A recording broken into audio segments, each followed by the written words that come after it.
আমার সংসার কথাটা বলতে ঠিক যতটা সুন্দর শোনায়, এই সংসারটাকে আগলে রাখা ততটাই কিন্তু কঠিন।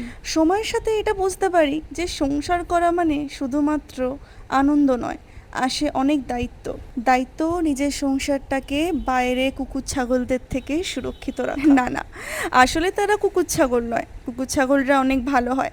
এরা মানুষরূপী কিছু নরকের কীট। কি জানো তো, বন্ধুত্ব সবসময় না সমানে সমানেই করা উচিত। এটা আমার বরকে দেখে শিখেছি।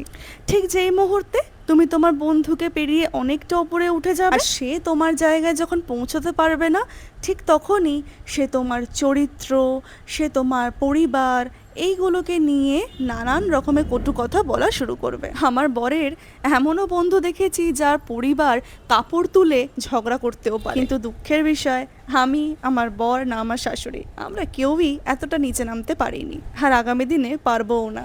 এবার শুধু দেখার পালা, ভগবান শাস্তি কাকে দেবে, মা বাবাকে নাকি তার সন্তানকে। ভালো থেকো সবাই, দেখা হবে নেক্সট ভিডিওতে।